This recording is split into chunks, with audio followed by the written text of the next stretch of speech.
For more episode subscribe के novels Hindi channel.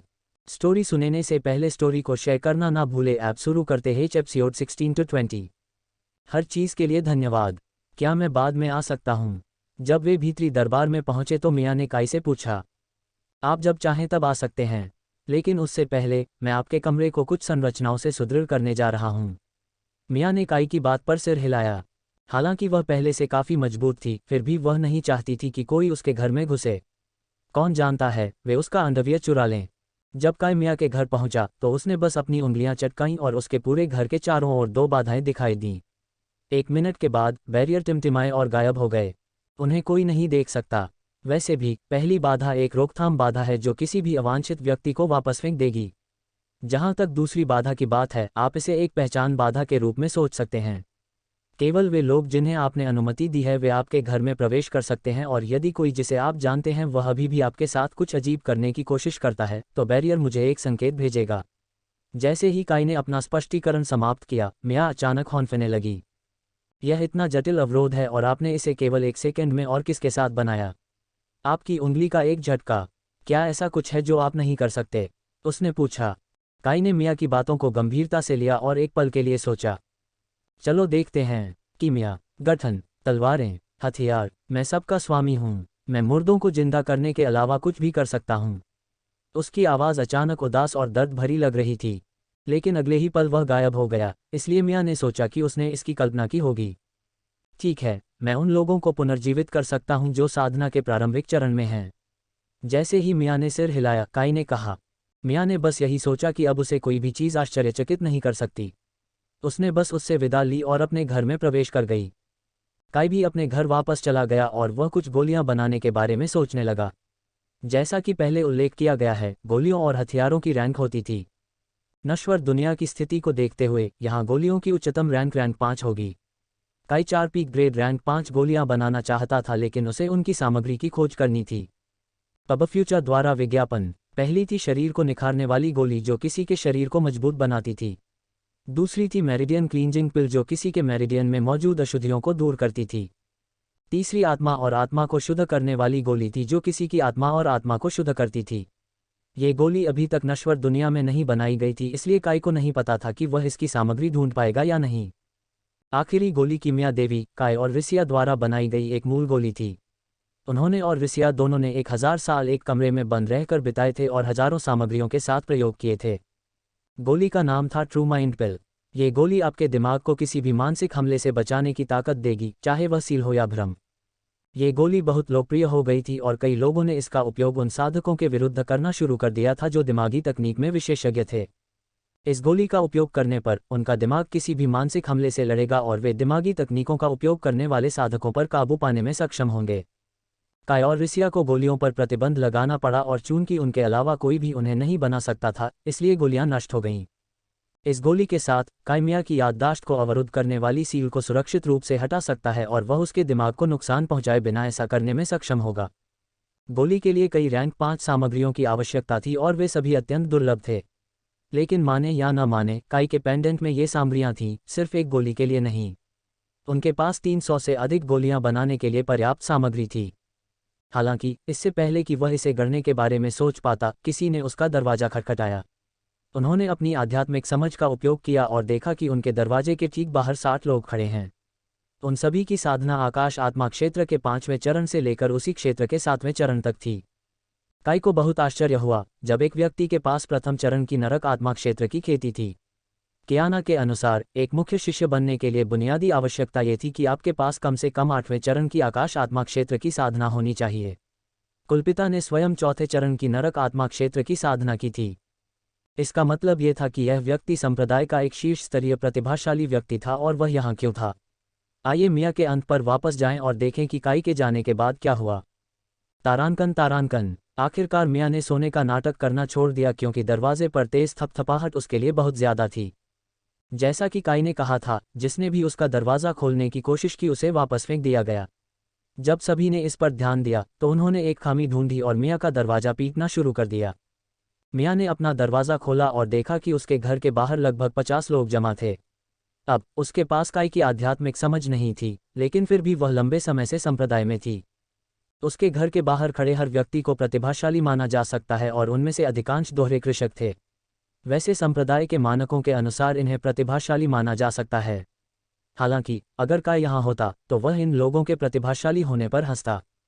मुझे अंदर आकर तुम्हें आनंद देने दो, मुझे तुम्हारा शुद्ध यीन फूल लेने दो, मेरे लिए अपना बिस्तर गर्म करो और मैं तुम्हें खेती में आगे बढ़ने में मदद करूंगा। उन सभी ने मियाँ को दूसरों से छीनने की कोशिश की। कुछ ने उसे धमकाया तो कुछ ने अपने पैसे का दिखावा किया। लेकिन वे सभी जानते थे कि मियाँ की साधना आकाश आत्मा क्षेत्र के प्रथम चरण में थी। मियाँ अपनी खेती छुड़ाना चाहती थी और उन्हें मिटा देना चाहती थी, लेकिन चूंकि वह यात्रा के बाद थक गई थी, इसलिए उसने उन्हें यह बताने का फैसला किया कि वह अब कुंवारी नहीं है और उसके पास एक आदमी है जिससे वह प्यार करती है, जो एक तरह से पूरा सच था। अब मेरे पास मेरा शुद्ध यीन फूल नहीं है, काय ने इसे पहले ही मुझसे ले लिया है और मैं उससे प्यार करती हूँ। अब कृपया चले जाओ और मुझे सोने दो, उसने जल्दी से कहा। मियाँ की बातों ने भीड़ को चौंका दिया। वस्तुतः यहाँ उपस्थित सभी लोगों ने काय को 9 लोगों के समूह का नरसंहार करते हुए देखा था और उसका नाम सुनते ही सभी कांप उठते थे। ओह सच में, तो चलो चलें और उससे मिलें। अचानक कोई छाया में चला गया और ज़ेड रंग के वस्त्र पहने एक व्यक्ति आगे बढ़ा। उसे देखकर हर कोई हौंफने लगा। वह वू टैन था, जो संप्रदाय में नंबर 1 प्रतिभाशाली व्यक्ति था। सभी ने सोचा कि काय वू टैन को हरा नहीं पाएगा और जैसे ही वह काय के घर की ओर बढ़ा, उन्होंने उसका पीछा किया। अब मियाँ उन्हें रोक सकती थी और एक अच्छी लड़की या कुछ और जैसा व्यवहार कर सकती थी। हालांकि आपको हमेशा वही बनना चाहिए जो आप बनना चाहते हैं। मियाँ भी उनके पीछे हो ली क्योंकि वह प्रथम श्रेणी की सीट से नरसंहार का आनंद लेना चाहती थी। आप क्या चाहते हैं? काय ने अपना दरवाज़ा खोला और लगभग 50 एकत्रित शिष्यों को घूर कर देखा। उन्हें ये देखकर आश्चर्य हुआ कि काय को उनके बारे में पहले से ही पता था। हालांकि वू टैन को ऐसा लग रहा था जैसे उसे ऐसी ही किसी चीज़ की उम्मीद थी। मैं तुम्हें डेथ मैच के लिए चुनौती देना चाहता हूँ, वू टैन ने कहा और काय की नज़र उसके ज़ेड रंग के वस्त्र पर पड़ी। और आप कौन है? काय ने वू टैन की ओर अपनी भौहें ऊपर उठाते हुए पूछा। वू टैन, संप्रदाय की नंबर 1 प्रतिभा, वू टैन ने जवाब दिया और अपनी छाती फुला ली, जबकि अन्य लोग खुशी मना रहे थे। और जो भी हो, चलो चलें, काय ने कहा और चला गया। वू टैन और अन्य लोगों ने उसका पीछा किया जबकि मियाँ काय के पास छिप गई। वे कुछ नहीं बोले और चलते रहे। प्रवेश परीक्षा कक्ष के रास्ते में उनका सामना संप्रदाय के गुरुओं से हुआ जो आसपास मौजूद थे। जब रियांग और जुनजुन ने काय को 50 लोगों के साथ घूमते देखा तो ये किसी को भी स्पष्ट था कि वे अच्छे नहीं थे। तुम कहाँ जा रहे हो, वू टैन? रियांग ने उस व्यक्ति को संबोधित किया जिसके बारे में उनका मानना था कि वह उन सभी का नेतृत्व कर रहा था। मैंने यहाँ काय को डेथमैच के लिए चुनौती दी और उसने इसे स्वीकार कर लिया। हम प्रवेश परीक्षा हॉल की ओर बढ़ रहे हैं, वू टैन ने उत्तर दिया और प्रतिक्रिया की प्रतीक्षा किए बिना आगे बढ़ना शुरू कर दिया। संप्रदाय के स्वामी उसे रोकना चाहते थे लेकिन वह संप्रदाय के लिए एक मूल्यवान संपत्ति था, इसलिए उन्होंने कुछ नहीं किया। इसके अलावा वू परिवार का पश्चिमी महाद्वीप में काफ़ी प्रभाव था। हालांकि सबसे पहले वू टैन को एक विकृत व्यक्ति से अधिक कुछ नहीं माना गया और उसे ब्लू मून संप्रदाय में भेज दिया गया। संप्रदाय ने उन्हें दोहरी खेती की तकनीक दी थी और तभी उन्हें पता चला कि वू टैन दोहरी खेती में विशेषज्ञ थे। पब फ्यूचर द्वारा विज्ञापन, वो परिवार ने एक बार फिर उनका स्वागत किया और ब्लू मून संप्रदाय को यह सुनिश्चित करने के लिए भुगतान किया कि उन्हें खेती के लिए सबसे खूबसूरत महिलाएं मिलें। जब संप्रदाय के गुरुओं ने सुना कि कैसे काय ने मियाँ को ठीक किया है और उन्होंने देखा कि वू टैन उसे पाना चाहता है तो वे उसे देने वाले थे। हालांकि इससे पहले कि वे कुछ कर पाते, वू टैन ने स्वयं काय को चुनौती दी, जिन्होंने उनके अनुसार मूर्खतापूर्वक इसे स्वीकार कर लिया। अंत में वे केवल आह भर कर काय और बाकी लोगों के पीछे प्रवेश परीक्षा हॉल की ओर जा सके। जहां तक काय की बात है, उसने मियाँ से बात करना शुरू कर दिया। तुम उसे कैसे मारोगे? क्या तुम उसे मारोगे और उसे फिर से मारने का आश्वासन दोगे? मियाँ को काय की चिंता नहीं थी क्योंकि वह जानती थी कि वू टैन उसके स्तर से बहुत नीचे था। इसके बजाय उसकी दिलचस्पी इस बात में थी कि काय उसे कैसे मारेगी। वह पुनरुत्थान नहीं था। जब एक कृषक की मृत्यु हो जाती है तो उसकी आत्मा को एक स्थान पर गायब होने में कुछ मिनट लगते हैं।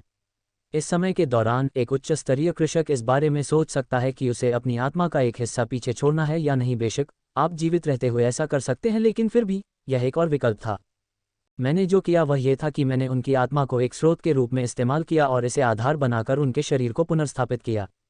हालांकि मैं इसकी गारंटी नहीं दे सकता कि जो पुनर्जीवित हुआ है वह वही व्यक्ति है जो पहले था। काय ने अपना सिद्धांत समझाया और मियाँ को ये सब समझने में कुछ मिनट लगे। हालांकि उसने उसे यह नहीं बताया कि वह उसे कैसे मारेगा। वे सभी प्रवेश कक्ष में पहुंचे और काय आगे बढ़ी। मुझे कुछ गोलियां बनानी होंगी, इसलिए मैं आप सभी से एक ही बार में लड़ूंगा क्योंकि मुझे पता है कि आप बार बार नई मूर्खतापूर्ण रणनीतियों के साथ मेरे पास आते रहेंगे, काई ने कहा और अपनी उंगलियां चटका लीं। एक बार फिर उसके और वू टेन तथा अन्य 50 शिष्यों के चारों ओर एक अवरोध दिखाई दिया। उन सभी ने सोचा कि काई काफी मूर्ख था क्योंकि उसने एक ही बार में उन सभी से लड़ने का फैसला किया था, लेकिन निश्चित रूप से काई कुछ भी नहीं बल्कि मूर्ख था। हालांकि संप्रदाय के गुरु इससे पीछे हट गए। काई ने बस इतना कहा कि उसे कुछ गोलियां बनानी थी, जिसका मतलब था कि वह कीमिया मास्टर था। इसके अलावा इस तरह की बाधा के साथ यह मान लेना सुरक्षित हो सकता है कि वह एक फॉर्मेशन मास्टर था, और चूंकि उसने उन लोगों को चंगा किया, वह चंगा भी था। क्या बकवास है, एक उपचारक प्लस कीमिया मास्टर प्लस फॉर्मेशन मास्टर, क्या ये लड़का भेष में शैतान है? जहां तक वू टैंग की बात है, जिसने इसके बारे में सुना था उसे इससे कोई आश्चर्य नहीं हुआ। काई ने बस अपनी उंगलियां चटकाईं और वू टैंग को छोड़कर बाकी सभी लोग राख में बदल गए, जिससे देखने वाले सभी लोग हौंफने लगे। जहां तक वू टैंग की बात है, वह हंसा। तो आपकी क्षमताएं आकाश आत्मा क्षेत्र तक ही सीमित हैं। दुर्भाग्य से आपके लिए मैं नरक आत्मा क्षेत्र में हूं, वू टैंग ने कहा और तलवार निकाल ली। बेवकूफ, आपने जानबूझकर आपको बाहर रखा ताकि मैं आपका एक उदाहरण बना सकूं। काई ने बुरी मुस्कान दी और अपने पेंडेंट से तलवार निकाल ली। तलवार एक शीर्ष स्तर का आत्मा ग्रेड हथियार था और काई ने बस जम्हाई ली जैसे ही वह और वू टैन दोनों ने अपना स्थान लिया। वू टैन ने उसे एक त्वरित वार में मारने की उम्मीद से उस पर हमला किया, लेकिन इसके बजाय काई ने उसकी तलवार को आधा काट दिया और उसके पेट में वार कर दिया। वू टैन लड़खड़ाकर वापस गिर गया क्योंकि उसे लगा कि उसके अंदर खून बह रहा है, लेकिन वे अचानक ठीक हो गए जैसे कि उन्हें कभी चोट ही नहीं लगी थी। उसने स्पष्टीकरण के लिए काई की ओर देखा, लेकिन उसकी आंखों में अचानक जलन होने लगी और वह दर्द से चिल्लाने लगा। आप कौन हैं और मेरी आंखें क्यों जल रही हैं? जब काई ने बुरी तरह हंसी तो वह चिल्लाया, मैं हर चीज़ का स्वामी हूँ। मैं वह सब कुछ कर सकता हूँ जिसकी आप कल्पना कर सकते हैं, और मैं वह भी कर सकता हूँ जिसकी आप कल्पना नहीं कर सकते। काई ने बस कंधे उचकाते हुए कहा जैसे उसे इससे कोई फर्क नहीं पड़ता। उसने अपनी तलवार लहराई और वू टैन के शरीर पर लगभग 100 घाव दिखाई दिए। और हाँ, उसके छोटे भाई को भी कुछ चोटें आईं। काई ने एक बार फिर अपनी तलवार लहराई और उसका सिर धड़ से अलग हो गया। काई ने अपनी उंगलियां तोड़ दीं और वू टैन का सिर एक बार फिर उसके शरीर से जुड़ गया। अगले कुछ मिनटों तक मिया को छोड़कर सभी को भयभीत करते हुए काई ने वू टैन के शरीर के अंगों को निकालना और उसे बार बार मारना जारी रखा। काई के संतुष्ट होने के बाद उसने बस अपनी उंगलियां तोड़ दीं और वू टैन धूल में बदल गया। मेरे शब्दों को याद रखें, अगर यहाँ कोई भी किसी मूर्खतापूर्ण कारण से मुझे चुनौती देने की कोशिश करता है, तो आप सभी का वही हाल होगा जो उसका और उन लोगों का हुआ जिन्हें मैंने मारा है। और साथ ही वह निश्चित रूप से आखिरी व्यक्ति नहीं होगा जिसे मैं मारूंगा मरने से पहले। काई ने उन सभी को चेतावनी दी और लापरवाही से अपने घर वापस चला गया। उस दिन से संप्रदाय में हर कोई उसके बारे में जानता था। काई, सभी का भयानक स्वामी। जहां तक संप्रदाय के गुरुओं की बात है तो उनके बारे में उनकी अलग ही सोच थी। उनके लिए काई नंबर 1 प्रतिभा थी जो बहुउद्देशीय संप्रदाय में शामिल हुई थी। तो अंत में बहुउद्देशीय संप्रदाय ने अंततः एक बहुप्रतिभाशाली प्रतिभा अर्जित की। जब काई बाहर निकलने की ओर चलने लगा तो सभी ने उसे घूर कर देखा। हालांकि कुछ मूर्ख को फिर भी संदेश नहीं मिला और वह अचानक एक खंजर निकालकर उसकी ओर दौड़ने लगा। अपने आप से आगे मत बढ़ो, बेचारा कमीना चिल्लाया, लेकिन काई ने कुछ नहीं किया और बस चलता रहा। ऐसा इसलिए था क्योंकि उसने मिया को अपनी ओर बढ़ते देखा था और उसने सोचा कि यह उसके लिए सबको अपनी ताकत दिखाने का अच्छा मौका है। मिया ने अपना पहला चरण नरक आत्मा क्षेत्र जारी किया और सभी को और भी चौंका दिया। उनके जबड़े, जो पहले ही जमीन पर गिरे हुए थे, अब नरक में थे। मिया ने अपने नंगे हाथों का उपयोग करके खंजर को नोक से लिया और उसे तोड़ दिया। फिर उसने अपने हाथ से उस आदमी की गर्दन काट दी और वह बेहोश हो गया। उसका शरीर धड़ाम से जमीन पर टकराया। मिया, आप किसी कल्टीवेशन इतनी ऊंची कैसे है? रियांग ने भयभीत स्वर में पूछा। आखिरी बार उसे याद आया, मिया आकाश आत्मा क्षेत्र के पहले चरण में थी और वह लगभग एक सप्ताह पहले की बात है। लगभग एक सप्ताह में नरक आत्मा क्षेत्र के प्रथम चरण तक पहुंचने के लिए वह पागलपन से परे था। जहां तक काई की बात है, वह बस अपने कमरे में वापस चला गया क्योंकि वह पहले ही एक दिन के लिए पर्याप्त नाटक का सामना कर चुका था। मैंने काई के साथ खेती की और वह इतने दयालु थे कि उन्होंने मुझे यहां तक पहुंचने में मदद की। वास्तव में उन्होंने मेरे लिए इतना कुछ किया कि आप कल्पना भी नहीं कर सकते। मिया ने कहा, उनकी ओर पीठ कर ली और शांत भाव से चल दी। हर कोई अपना मुंह खुला करके वहां खड़ा था क्योंकि उन्हें नहीं पता था कि उन्हें हिलना चाहिए या नहीं। मिया सोने के लिए अपने कमरे में वापस चली गई और काई ने बाकी दिन बस खेती की। अगली सुबह काई अपने उपचार स्थल पर वापस चला गया, जिसके बारे में वह भूल गया था। वहाँ कोई नहीं था क्योंकि हर कोई अब उससे डरता था, इसलिए वह बस कमल की मुद्रा में बैठ गया और साधना शुरू कर दी। भले ही वह खेती कर रहा था, काई की खेती में केवल 0.001% या कुछ और की वृद्धि हो रही थी। लेकिन कुछ न होने से कुछ बेहतर है। दोपहर के समय 7 महिलाओं का एक समूह उनके पास आया। वे सभी युवा लग रहे थे और उन सभी को उच्च स्तरीय सुंदरियां माना जा सकता था। चूंकि वह अपनी साधना पर इतना केंद्रित था, इसलिए लड़कियों में से एक को उसे जगाने के लिए उसे हिलाना पड़ा। पब फ्यूचर द्वारा विज्ञापन। काई ने अपनी आंखें खोलीं और अपनी भौहें ऊपर उठाईं, जिससे लड़की शर्मिंदगी से लाल हो गई। बड़ी बहन मिया ने हमें बताया कि आपने खेती में उसकी मदद की है और आप किसी भी चोट को ठीक भी कर सकते हैं। वह अचानक बोली। लड़की के कमर तक लंबे भूरे बाल और चमकदार भूरी आंखें थीं। हाँ, उसने जो कुछ भी कहा वह सच था। अब आप सोच रहे होंगे कि क्या मैं उस जहर को ठीक कर सकता हूं जो आपकी खेती में बाधा बन रहा है, काई ने प्रसन्न स्वर में कहा और लड़की और उसका समूह अचानक हौंफने लगे। मेरा नाम सवारा नेजुको है, उसने कहा। आपसे मिलकर अच्छा लगा नेजुको। अब मैं आपके घाव को आसानी से ठीक कर सकता हूं, लेकिन मुझे लगता है कि आप पहले से ही जानते हैं कि आप कुछ कराहने की आवाज़ें निकाल सकते हैं। नेजुको ने काई की बात पर सिर हिलाया। मुझे इसके बारे में पहले से ही पता है और इसलिए क्या आप कृपया मुझे अपने घर पर ठीक कर सकते हैं। नेजुको अचानक शर्मा गया। वह पहले से ही आंतरिक दरबार में कुछ शिष्यों के साथ खेती कर चुकी थी और उसका एक निजी साथी था, लेकिन उनमें से कोई भी काई के सुंदर चेहरे या उसके आकर्षक फिगर की बराबरी करने में सक्षम नहीं था। ठीक है, आप निश्चित रूप से कर सकते हैं। अब मुझे लगता है कि ये महिलाएं आपका पीछा कर रही हैं, इसलिए मैं उन्हें कुछ दे सकता हूं। जैसे ही काई ने उनकी ओर इशारा किया, सभी के चेहरे पर असमंजस के भाव थे। कुछ देने से क्या मतलब? नेजुको ने संदेह से पूछा। मैं उनकी मालिश कर दूंगा। काई के उत्तर से हर कोई अवाक रह गया और उसकी ओर देखने लगा। तुम्हें जो करना है करो, या तो ले लो या छोड़ दो, उसने अपनी खेती पर वापस लौटते हुए कहा। ऊपरी क्षेत्रों में हर कोई काई की मालिश चाहता था और कई लोग एक दूसरे को मारने के लिए तैयार थे यदि इसका मतलब ये था कि वे इसे प्राप्त करेंगे। यहाँ तक कि उन्हें द डिवाइन मसाज गॉड का उपनाम भी दिया गया था, जो उनकी श्रेष्ठ उपाधियों में से एक थी। मैं तुम्हें गलत तरीके से नहीं छूऊंगा और मैं सिर्फ तुम्हारी मालिश करूंगा। अगर तुम्हें अब भी मेरी बात पर विश्वास नहीं हुआ तो नुकसान तुम्हारा है। काई ने अपनी आंखें खोलीं और लड़कियों के समूह से कहा। उसने नेजुको और अन्य लोगों को अपने पीछे आने का इशारा किया। नेजुको सहित सभी ने अनिच्छा से काई का अनुसरण किया। सच पूछिए तो अगर कोई उनसे पूछे कि क्या वे काई से खेती करेंगे या नहीं, वे दिल की धड़कन में हाँ कहेंगे। और ऐसा उनके द्वारा उनकी खेती बढ़ाने के कारण नहीं था, हालांकि इसे बोनस के रूप में माना जा सकता है। दरअसल काई की खूबसूरती ही उन्हें उससे प्यार करने के लिए काफ़ी थी। वे सभी काई के घर में दाखिल हुए और वह उन्हें अपने शयन कक्ष में ले गया। सच कहूं तो ये सभी लड़कियां पहले से ही कुछ लड़कों के साथ दोहरी संबंध बना चुकी थीं और अपनी शुद्ध यीन ऊर्जा खो चुकी थीं। यदि आप चाहें तो मैं आपके चारों ओर एक अवरोधक प्लस ध्वनिरोधी अवरोधक बना सकता हूं जो उन्हें कुछ भी देखने या सुनने से रोक देगा। काई ने नेजुको को एक आध्यात्मिक संदेश भेजा, जिसने बड़ी आंखें बनाईं और सिर हिलाया। काई ने अपनी उंगलियां चटकाईं और उसके और नेजुको के चारों ओर एक अवरोध दिखाई दिया। जब तक काई उसे छू रहा था वह उसे देख और सुन सकता था। काई का दाहिना हाथ चमकने लगा और उसने उसके कंधे को छुआ। प्रकाश उसके हाथ से होते हुए नेजुको के शरीर तक पहुंच गया और उसने जोर से कराह निकाली। आहे! लेकिन अचानक उसने मुंह से मुंह में गंदा काला तरल पदार्थ खांस लिया जो फर्श पर गिर गया। वही जहर है, काई ने कहा और अपनी उंगलियां चटकाईं और अवरोध सहित जहर गायब हो गया। ठीक है, अब तुम चाहो तो मैं मालिश भी कर दूंगा। वह मुस्कुराया और नेजुको शर्मा गया। जब उसने उसे बिस्तर पर लेटने का इशारा किया तो उसने धीरे से सिर हिलाया। क्या तुम्हें कोई आपत्ति है अगर वे देख रहे हैं? उसने दूसरों पर नज़र डालते हुए नेजुको से पूछा। अगर वे इसे देखेंगे तो उन्हें पता चलेगा कि यह कैसा लगता है, उसने कहा और दूसरों की ओर सिर हिलाया। अगर आप यही चाहते हैं, अब आपके पास 3 विकल्प हैं कि आप मुझसे कैसे मालिश करवाना चाहते हैं। पहला है कपड़ों से, दूसरा है अंडरवियर में और तीसरा है नग्न। जब नेजुको ने उसकी बात सुनी तो उसका जबड़ा ज़मीन पर गिर गया। यदि आप सोच रहे थे तो मैं ये सुझाव इसलिए दे रहा हूं ताकि आपके कपड़े गीले न हों। काई ने कंधे उचकाए और ऐसे उत्तर दिया मानो वह जो कह रहा था वह बिल्कुल स्पष्ट था। नेजुको ने एक पल के लिए सोचा और शर्मा गया।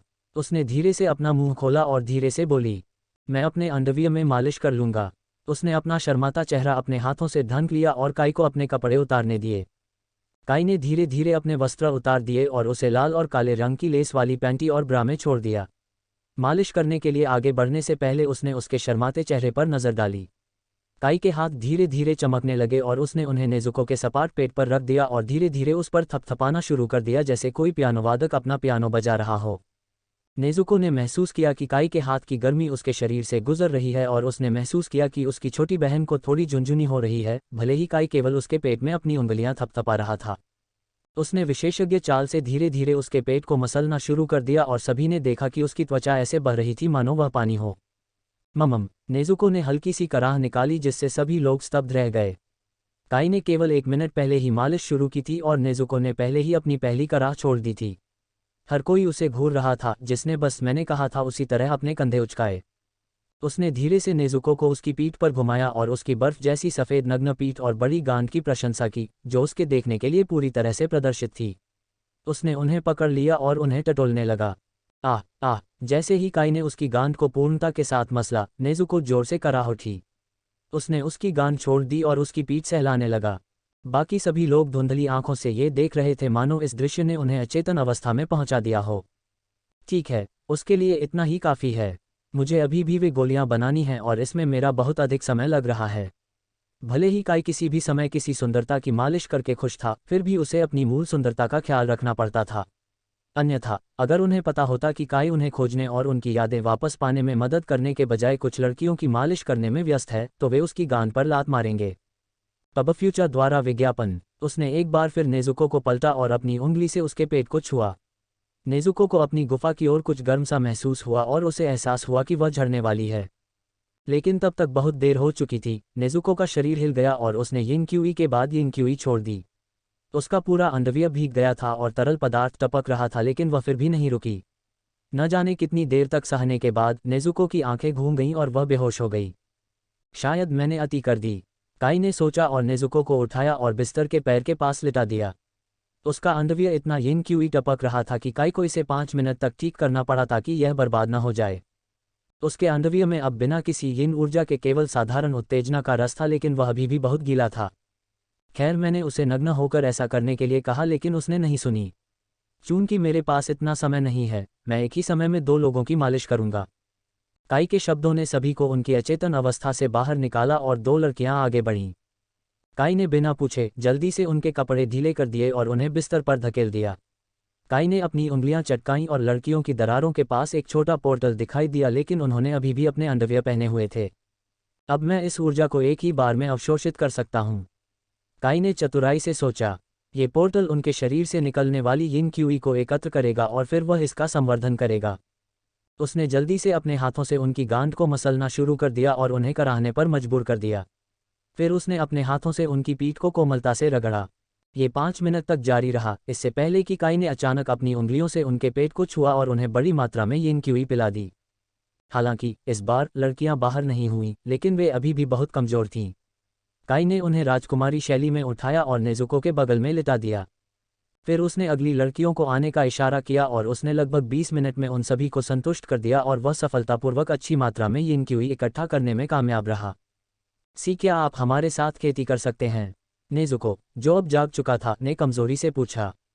आपने इतनी यिनक्यूई जारी कर दी है कि यदि आप इसे और अधिक जारी करने की कोशिश करेंगे तो आप खुद को बुरी तरह से नुकसान पहुंचाएंगे। मैं ऐसा नहीं कर सकता, इसलिए आपको आराम करना चाहिए। 1 सप्ताह के आराम के बाद मुझसे मिलें और मैं खुशी से आप सभी के साथ काम करूंगा। काई ने उन्हें प्रस्ताव दिया। नेजुको और अन्य केवल आह भर सकते थे और उठकर अपने कपड़े पहन सकते थे।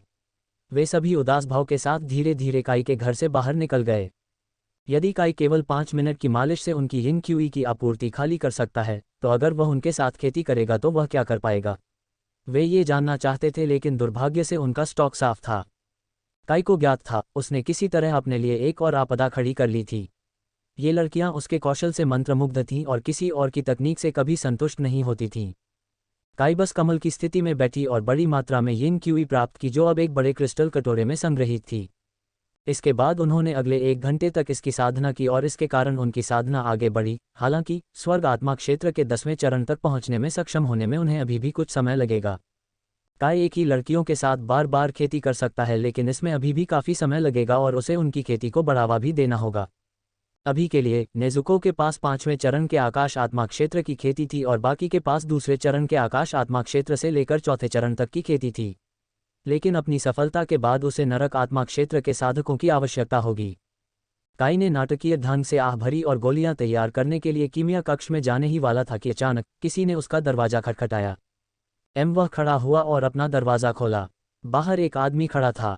उन्होंने आंतरिक दरबारी वस्त्र पहने हुए थे और उनके चेहरे पर गुस्से के भाव थे। नेजुको ने मेरे साथ संबंध बनाने से इनकार कर दिया, भले ही मैं उसका साथी हूं और ये तुम्हारी वजह से है। वह आदमी कुछ और कहने ही वाला था कि काई ने उसके माथे की मालिश की और उसकी उंगलियां चटका दीं। वह आदमी धूल में बदल गया और काई ने दरवाज़ा बंद कर दिया। उसे क्या पता था, उसका बुरा दिन बस शुरू हो रहा था। लेखक का नोट, मुझे 20 पावर स्टोन मिले और हमने 200 संग्रह हासिल कर लिए। आप लोगों का धन्यवाद और मैं आज दूसरा अध्याय जारी करूंगा। जैसे ही काई जाने वाला था, उसके दरवाजे पर एक और दस्तक हुई।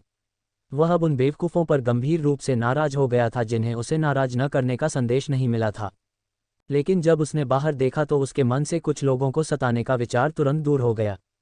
काई के घर के बाहर लोगों का एक समूह किसी ऐसे व्यक्ति को पकड़ रहा था जो किसी तरह अपने हाथों को उसके शरीर से अलग करने में कामयाब रहा था। अब वहां केवल उसके कंधे थे और उनसे खून बह रहा था, हालांकि उनके चारों ओर 2 पट्टियां कसकर लिपटी हुई थीं। हमने सुना है कि आप किसी को भी ठीक कर सकते हैं। कृपया यहाँ मेरे भाई को ठीक करें। उस पर जादुई जानवरों के झुंड ने हमला किया था और उनमें से एक ने कहा, और वाक्य के बीच में ही उसकी आवाज़ धीमी हो गई। मैं केवल तुम में से उसकी बाहों को पकड़ने में तुम्हारी मदद कर सकता हूँ। काई ने उसके माथे की मालिश की क्योंकि वह पहले से ही जानता था कि उनके पास यह नहीं होगा और उसे उस आदमी की बाहों को फिर से उगाना होगा और यह दर्दनाक होगा। दूसरा विकल्प यह था कि वह कुछ पुनर्जनन गोलियां बना सकता था, लेकिन समस्या ये थी कि उसके पास सामग्री नहीं थी और उसे संदेह था कि संप्रदाय के पास वे भी थीं। मानो या न मानो, वास्तव में किसी मूर्ख ने वे हथियार उठाए थे। उसने उन्हें काई को सौंप दिया, जिसने मरीज को फर्श पर लेटने का इशारा किया। जमीन पर पड़े मरीज को देखने से पहले काई ने कुछ सेकंड के लिए उसकी ओर देखा। जैसे ही उसके हाथ चमकने लगे, उसने पट्टियां हटा दीं और दोनों कटी हुई भुजाओं को उठाकर उस आदमी के कंधों पर रख दिया। चूंकि वह किसी आदमी की दूसरी कराह नहीं सुनना चाहता था, इसलिए उसने मरीज की गर्दन पर वार करके उसे बेहोश कर दिया। इससे उसे बहुत दर्द होगा, इसलिए बेहतर होगा कि वह बेहोश हो जाए। काई ने अन्य लोगों को बताया जो काई को संदेह की दृष्टि से देख रहे थे। भुजाएं पुनः त्वचा से जुड़ने लगीं और उसी में विलीन हो गईं। लेकिन यह अभी खत्म नहीं हुआ था। काई ने अपनी बाहों में रक्त के प्रवाह को नियंत्रित करने के लिए अपने शरीर पर कुछ दबाव बिंदुओं पर प्रहार करने के लिए अपनी 2 उंगलियों का उपयोग किया। तुम्हें धन्यवाद। उस लड़के का बड़ा भाई उठा और उसे धन्यवाद दिया और अपने दोस्तों के समूह के साथ चला गया। काई अंदर गया ताकि वह शांति से 1 मिनट के लिए अपने माथे की मालिश कर सके। लेकिन जैसे ही वह अपने कमरे में दाखिल हुआ, किसी ने एक बार फिर उसका दरवाज़ा खटखटाया। वह जोर से कराह उठा, लेकिन फिर भी उसने ये देखने के लिए अपना दरवाज़ा खोला कि बाहर कौन है। पता चला कि संप्रदाय के गुरु उनसे मिलने आ रहे थे। अब आप लोग क्या चाहते हैं? कोई घायल हो गया है और उसे मेरे उपचार की आवश्यकता है या कुछ और? काई ने ऐसी आवाज़ में पूछा जिससे संकेत मिला कि वह चीज़ों को तेज़ी से आगे बढ़ाना चाहता है। पब फ्यूचर द्वारा विज्ञापन। नहीं, हम वास्तव में आपको एक मुख्य शिष्य बनाने के बारे में सोच रहे थे। क्या आप इस पर विचार करेंगे? रियांग ने इधर उधर की बातें नहीं की और $1 मिलियन का प्रश्न पूछा। सिवाय इसके कि काई ने इसे $1 मिलियन के प्रश्न के रूप में नहीं देखा, क्योंकि उसकी दुनिया में डॉलर मौजूद नहीं हैं। हाँ, मुझे ये करना अच्छा लगेगा। कल, उन्होंने कहा और संप्रदाय के स्वामी के चेहरे पर दरवाज़ा बंद कर दिया। मुझे इस तरह का बचकाना व्यवहार नहीं करना चाहिए। शायद मुझे अपनी भावनाओं पर काबू पाने की कोशिश करनी चाहिए। उसने सोचा और गहरी सांसें लेने लगा। जहाँ तक संप्रदाय के गुरुओं की बात है, वे इस बात से नाराज थे कि काई जैसे युवा व्यक्ति ने उनके साथ ऐसा कुछ किया था। हालांकि उनके पास ज़्यादा विकल्प नहीं थे, क्योंकि वह एक स्वर्ग विरोधी प्रतिभा था। काई के पास ये बहुत था और वह टेलीपोर्ट करने ही वाला था कि किसी ने एक बार फिर उसके दरवाजे पर दस्तक दी। अब वह बाहर मौजूद किसी भी व्यक्ति को टुकड़े टुकड़े कर देने वाला था, लेकिन जब उसने देखा कि एक सुंदरी उसके घर के बाहर अकेली खड़ी है, तो उसने खुद को रोक लिया। काई ने दरवाज़ा खोला और पूछा, अब मैं आपकी कैसे मदद कर सकता हूँ? मैंने नेजुको और अन्य लोगों से आपके मालिश कौशल के बारे में सुना। बहुत। मैं सोच रहा था कि क्या आप मुझे मालिश देंगे? उसने मोहक अंदाज में कहा। युवा सुंदरी के सुंदर हरे बाल और हल्की हरी आंखें थीं। वह एक फूहड़ है। काई में फूहड़ भावना थी जो उसे उच्च स्तरीय चेतावनी दे रही थी। लेकिन यह एक ऐसा संप्रदाय था जिसमें दोहरे कृषक थे, इसलिए यह अपेक्षित था। और अगर उसके सामने वाली लड़की फूहड़ थी, तो उसे नहीं पता था कि वह क्या है। यदि उसे स्लट मीटर पर मापा जाता, तो उसे स्लट्स के इतिहास में सबसे बड़ा स्लट करार दिया जाता, क्योंकि उसने कई महिलाओं को चोदा था। लेकिन उन्होंने अपने सामने वाली महिला से कुछ नहीं कहा और उसे अंदर आने का इशारा किया। वह तेजी से अंदर चली गई और उसकी ओर देखा। मुझे नग्न मालिश पसंद है और यदि आप मुझे खुश कर सकते हैं तो आप मेरे अंगों को छू सकते हैं, उसने चंचल स्वर में कहा। काई ने बस अपने कपड़े उतारे और अपना अंडरवियर उतार दिया। उसने उसके सुडौल स्तनों, ठोस गांड और सुंदर दरार को देखा। उसने सबसे पहले उसके पेट से शुरुआत की और धीरे धीरे उसे मसला। वह विलाप नहीं कर रही थी बल्कि खुशी से भरी अभिव्यक्ति बना रही थी। मेरा नाम यूई है, वह किसी तरह कहने में कामयाब रही। काई ने बस अपना सिर हिलाया और अपने स्तनों की ओर बढ़ी। उसने उन्हें पूर्णता के साथ प्यार किया जिससे यूई कराह उठी। अहे मम्मा। फिर उसने उन्हें सावधानी से मसला और अचानक उसके उभरे हुए सिरों पर चुटकी काट ली जिससे यूई ने अपनी सबसे तेज कराह छोड़ी। आहे। उसने उसके स्तनों को अपनी पकड़ से मुक्त कर दिया और उसकी उंगलियां धीरे धीरे यूई के गुलाबी फूल तक गईं और धीरे धीरे उसे रगड़ने लगीं। आह मम्म। जब काई ने उसकी दरार को रगड़ा तो यूई कराहती रही। उसने अचानक उसकी योनि पर चुटकी काट ली जिससे यूई वहीं पर सह गई। लेकिन इससे वह रुका नहीं। उसने अपनी एक उंगली यूई की गुफा में डाल दी और उसके अंदर रगड़ने लगा। आह आह। यूई कराहती रही और काई ने दूसरी उंगली अंदर डाल दी। वह अपने दूसरे हाथ का उपयोग उसके स्तनों को सहलाने के लिए करता था जबकि वह अपने दाहिने हाथ से उसे उंगली से चोद रहा था। कुछ देर बाद काई को लगा कि अब बहुत हो गया और उसने अपनी उंगली से उसके पेट को छुआ। यूई का शरीर कांप गया और उसने यिन क्यूई के बाद यिन क्यूई छोड़ दी। उसने उसकी सारी यिन क्यूई एकत्र करने के लिए पहले से ही एक पोर्टल बनाया था। एक सप्ताह आराम करें और अगले सप्ताह मैं आपके साथ अभ्यास करूंगा यदि आप यही चाहते हैं, काई ने कहा। नहीं, बिल्कुल नहीं, वास्तव में मुझे ये पसंद आया। मैं आपसे अगले सप्ताह मिलूंगा, यूई ने खुशी से कहा और अपने कपड़े पहन लिए। उसने अचानक काई के गाल पर हल्की चुम्मी ली और उसके घर से चली गई। उसके घर से निकलने के बाद उसके दरवाजे पर एक और दस्तक हुई। वह बाहर खड़े व्यक्ति को धूल में मिला देना चाहता था लेकिन उसने बस एक आह भरी और दरवाजा खोल दिया। कियाना चकित भाव के साथ बाहर खड़ी थी और ऐसा लग रहा था जैसे उसने कमरे के अंदर जो कुछ भी हो रहा था वह सब सुन लिया है। शायद ये बहुत बुरा नहीं होगा। स्टोरी सुनने से पहले स्टोरी को शेयर करना ना भूले। ऐप शुरू करते हैं एपिसोड 21-25। अब मैं आपकी कैसे मदद कर सकता हूँ? काई ने सज्जन स्वर में कियाना से पूछा। ओह, मैंने अभी उन शिष्यों से आपकी सेवाओं के बारे में सुना था और मुझे कहना होगा उनमें से हर कोई संतुष्ट होने के बाद भी असंतुष्ट दिख रहा था। इसलिए मैं व्यक्तिगत रूप से आपकी सेवाओं की जांच करने के लिए यहाँ हूँ, कियाना ने मुस्कुराते हुए कहा जैसे उसे शिष्यों पर विश्वास नहीं था। दरअसल उसने नेजुको और उसके समूह को उतरते चेहरों के साथ जाते देखा था, इसलिए उसने उनसे इसके बारे में पूछा था। उन्होंने उसे काई के साथ अपने सत्र के बारे में बताया था और जिस तरह से लड़कियों ने काई के कौशल के बारे में बात की उससे कियाना आश्चर्यचकित रह गई। उसे विश्वास नहीं हुआ कि कोई 5 मिनट की साधारण मालिश के साथ और सबसे संवेदनशील हिस्सों को छुए बिना भी ऐसा कर सकता है। लेकिन उसे पता नहीं था कि वह काई के साथ अपना सबसे अच्छा समय बिताने वाली थी। चीजें बढ़ेंगी, काई ने उसे अंदर जाने देते हुए चेतावनी दी और उसे अपने शयनकक्ष में ले गया। कियाना ने कमरे को सूंघा क्योंकि यह 8 अलग अलग महिलाओं द्वारा छोड़ी गई यिन क्यूई की खुशबू से भरा था। चिंता मत करो, मुझे नहीं लगता कि तुम मेरे साथ ऐसा कर सकते हो जिसने कई पुरुषों की तकनीकों का अनुभव किया है, कियाना ने गर्व से कहा क्योंकि उसे विश्वास था कि वह उसे इतना खुश नहीं कर पाएगा कि चीजें बढ़ जाएंगी।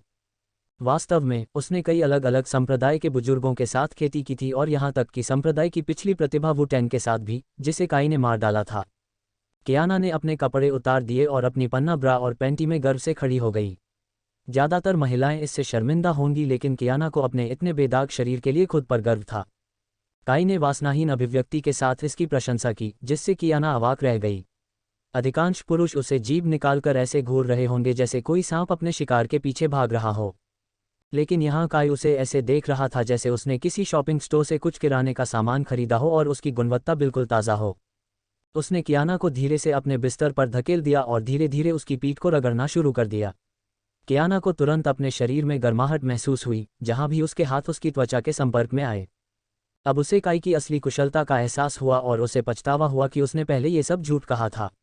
लेकिन अगर वह जानती थी कि वह ऐसा उसके लिए सबसे निचले स्तर पर कर रहा है तो वह निश्चित रूप से एक गड्ढा खोद लेगी और उसका अपमान करने के लिए खुद को उसमें दफन कर लेगी।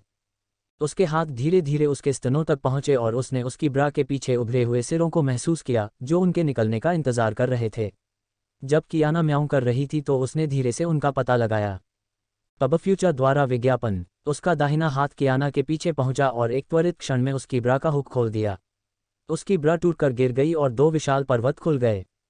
जब वे इधर उधर उछल रहे थे तो उसने घूरकर देखा और तुरंत उन्हें चूसने के लिए चला गया। उसकी जीभ ने उसके निपल्स को गोलाकार गति में चाटा, इससे पहले कि उसने उसे अपने दांतों के बीच पकड़ा और चूसा। कियाना बहुत कोशिश कर रही थी कि वह कराह न सके, लेकिन जब काई ने उसके स्तनों को चूसना शुरू किया तो आखिरकार उसने फिर से कराहना शुरू कर दिया। मम्मा। वह कुछ देर तक उसके दोनों निपल्स को चूसता रहा और कभी कभी उन्हें छेड़ते हुए अपने दांतों के बीच भींच लेता। आह आह। कियाना कराह उठी और उसने उसके स्तनों को अपनी पकड़ से मुक्त कर दिया। कियाना हौंफने लगी, लेकिन उसने उसे आराम के लिए ज़्यादा समय नहीं दिया। वह चुंबन के लिए अंदर गया और काई के अचानक हमले से कियाना का मुंह खुल गया। उसकी जीभ उसके मुंह में ऐसे घुसी जैसे कोई शेर अपने शिकार का पीछा कर रहा हो और अपनी जीभ से कुश्ती करने लगा। काई का दूसरा हाथ उसके पेट की ओर चला गया और उसके अंडरवियर को खींच लिया। कियाना पूरी तरह से नग्न थी और उसने उसकी संपूर्ण चमकती त्वचा को देखने के लिए अपना चुंबन तोड़ दिया। यह उचित नहीं है कि मैं अकेला हूं जो नग्न हूं, कियाना ने कहा और काई पर थपथपाया, जो बस हल्के से मुस्कुराए। उसने अपना जैक और शर्ट खींच लिया। उसने अपनी बेल्ट खोल दी और अपनी जीन्स को फर्श पर गिरा दिया। उसने अपना अंडरवियर उतार दिया और अब वह पूरी तरह से नग्न था। उसकी छड़ी अभी भी एक अजगर की तरह सो रही थी जिसे जगाने की जरूरत थी। ओह, मुझे इजाज़त दो, कियाना ने कहा और अपने हाथ काई की छड़ी की ओर बढ़ाए और धीरे धीरे उसे रगड़ने लगी। उसकी छड़ी धीरे धीरे सख्त होने लगी और जाग गए अजगर की तरह उठने लगी। कियाना ने धीरे से काई की छड़ी के सिर को अपने मुंह के अंदर डाला और उसे अपनी गर्म जीभ से चाटा, इससे काई के पूरे शरीर में बिजली की लहरें दौड़ गईं। उसका अजगर अब पूरी तरह से जाग गया था और अपनी महिमा में स्वर्ग की ओर देख रहा था। कियाना ने एक त्वरित गति में इसका हर इंच अपने मुंह के अंदर डाल लिया और काई को गहरे गले लगा लिया। जब वह उस पर आगे पीछे घूम रही थी तो उसका मुंह उसके डिक से चिपक गया। उसने 1 मिनट के बाद इसे अपने मुंह से छोड़ा और काई की छड़ी लार में भीग गई। काई ने अपने शरीर को कियाना के ऊपर धकेला और उसका मुंह उसके गुलाबी फूल के पास गया। फिर उसने धीरे से अपनी जीभ उसकी गुफा में डाली और उसे जोश से चाटना शुरू कर दिया। आह मम्मा। कियाना ने शक्तिशाली कराहें निकाली जिससे काई को अपनी जीभ और भी आगे बढ़ानी पड़ी। मैं भी तुम्हें खुश करना चाहता हूँ, कियाना ने कहा और उन्होंने अपनी स्थिति बदल ली। अब कियाना की विशाल गांड काई के चेहरे के ऊपर थी और उसका चेहरा उसके डिक के पास था। इस पोजीशन को 69 पोजीशन के नाम से जाना जाता था। कियाना ने अपना शरीर नीचे किया और काई की जीभ उसकी गुफाओं में घुस गई। साथ ही उसने काई की छड़ी को चूसना शुरू कर दिया। उसकी जीभ ने कियाना की गुफा का खुलकर निरीक्षण किया और यहाँ तक कि उसकी भगनासा को भी छेड़ा। लेकिन कियाना के पास कराहने का समय नहीं था क्योंकि उसका मुंह काई के लन से भरा हुआ था। हालांकि काई ने उसकी योनि को चूसना शुरू कर दिया और उसके शरीर में ऐंठन होने लगी क्योंकि उसने बड़ी मात्रा में गर्म यिन क्यूई को सीधे काई के मुंह में छोड़ दिया। अपने होठों को चाटकर साफ करने से पहले उसने उसकी एक एक बूंद निगल ली। अब यह उचित ही होगा यदि तुम्हें मेरा स्वाद चखने को मिले, काई ने कहा और यांग क्यूई का एक कौर कियाना के मुंह में स्खलित कर दिया। लेकिन उसके आतंक और विस्मय के कारण उसने और 2 बार उसे छोड़ दिया और यांग क्यूई कियाना के मुंह से टपकने लगी। वह उठ बैठी और उसे गले से नीचे उतार लिया। ये काफ़ी मधुर है जो असंभव है, कियाना ने कहा और एक उंगली का इस्तेमाल करके उसके मुंह में अभी भी मौजूद यांग क्यूई का निशान बनाया। वास्तव में केवल देवताओं को काई की यांग क्यूई में अपनी इच्छा का स्वाद महसूस हुआ। इसके नीचे किसी को भी लगा कि इसका स्वाद शहद या किसी मीठी चीज़ जैसा है। आपने इतनी बड़ी रकम जारी कर दी और दुख की बात है कि हम खेती नहीं कर पाएंगे, कियाना ने उदास स्वर में कहा। भले ही काई एक स्वर्ग विरोधी प्रतिभा थी, फिर भी वह एक आंतरिक दरबारी शिष्य था और कियाना एक बुजुर्ग थी। हालांकि कोई भी उसके मुंह पर कुछ नहीं कहेगा और ऐसा काई की वजह से था। उसकी पीठ पीछे कई अफवाहें फैलाई जाएंगी, लेकिन अगर कियाना को पता होता कि संप्रदाय के गुरुओं ने काई को एक मुख्य शिष्य के रूप में पदोन्नत करने का फैसला किया है तो वह चाहती कि उसने जो कहा वह कभी न कहे। काई के गौरव को ठेस पहुंची क्योंकि वह बिना थके पूरे ग्रह पर हर एक महिला से मुकाबला कर सकता था, लेकिन फिर भी उसकी अभिव्यक्ति तटस्थ थी। ओह, इसके बारे में चिंता मत करो, हम अभी भी खेती कर सकते हैं। वास्तव में आप ही जमानत के हकदार होंगे क्योंकि आप मुझे कठोर नहीं बना सकते, काई ने बिना किसी भावना के आवाज में कहा। कियाना ने भयभीत होकर काई के डिक को देखा क्योंकि वह अभी भी बहुत सख्त था। वास्तव में ऐसा लग रहा था कि यह पहले की तुलना में अधिक लंबा था। कियाना ये सोचकर सहम गई कि क्या होने वाला है। अचानक काई ने उसे एक बुरी मुस्कान दी जिससे उसकी अराजक भावनाओं पर कोई असर नहीं पड़ा। हालांकि वह अभी भी एक संप्रदाय की बुजुर्ग थी, फिर भी वह खुद को केवल एक आंतरिक दरबारी शिष्य के सामने समर्पित नहीं कर सकती थी, लेकिन केवल तभी जब वह जानती थी कि काई वास्तव में कौन थी। हमारे सत्र के अंत तक आप खड़े होने में भी सक्षम नहीं होंगे, कियाना ने चुनौतीपूर्ण स्वर में कहा, जिसने उसे काफी हद तक बर्बाद कर दिया। एमकाई ने बस उसे एक बुरी मुस्कान दी और उसे बिस्तर पर धक्का दे दिया। उसने धीरे से अपने लंड की नोक से उसकी योनि को छेड़ा। इसके बाद उसने धीरे धीरे अपना सिर कियाना की गुफा में घुसाया और अंदर तक पहुंचने लगा। काई का पूरा डिक कियाना की गुफाओं के अंदर होने में कुछ समय लगा और उसने कुछ मिनटों तक इस दृश्य की प्रशंसा की। मैं अब चलना शुरू करूंगा, काई ने कियाना को चेतावनी दी और धीरे से अपने कूल्हों पर जोर डाला।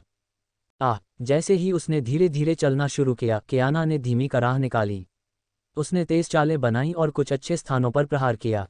फिर उसने धीरे धीरे अपनी गति बढ़ानी शुरू कर दी और कमरा मांस से मांस के टकराने की आवाज़ से गूंज उठा। जैसे ही उसने उसे पीटा, उसके डिक ने उसे अंदर से पूरी तरह से तबाह कर दिया। ओह! जब उसने उसे पीटना जारी रखा तो कियाना अनियंत्रित रूप से कराहने लगी। फिर काई ने अचानक उसके स्तनों को पकड़ लिया और उन्हें सहलाना जारी रखते हुए उन्हें सावधानी से सहलाना शुरू कर दिया। मैं यह बाहर आ रहा है, कियाना चिल्लाए और उसका शरीर कांपने लगा क्योंकि यिन क्यूई उसकी गुफा से बहने लगी। लेकिन इससे काई नहीं रुका क्योंकि उसने उसी ताकत से उसे पीटना जारी रखा। अब बड़ी मात्रा में यिन क्यूई ने काई की छड़ी को ढक दिया और वह नहीं रुकी। ठीक है, यह आपकी सीमा है, उसने अचानक कहा और उसके अंदर बड़ी मात्रा में यांग क्यूई छोड़ दी। तुम्हारे अंदर अभी भी उतनी यांग क्यूई है, कियाना ने आश्चर्य और भय से कहा। पबफ्यूचा द्वारा विज्ञापन। उसने कुछ कहने के लिए अपना मुंह खोला लेकिन कोई आवाज़ नहीं निकली और उसका जबड़ा खुला रह गया। इसका कारण ये था कि काई की छड़ी अभी भी सख्त और सीधी थी। कियाना का शरीर डर से कांपने लगा और वह काफ़ी भयभीत हो गई। उसने उसे एक और बुरी मुस्कान दी।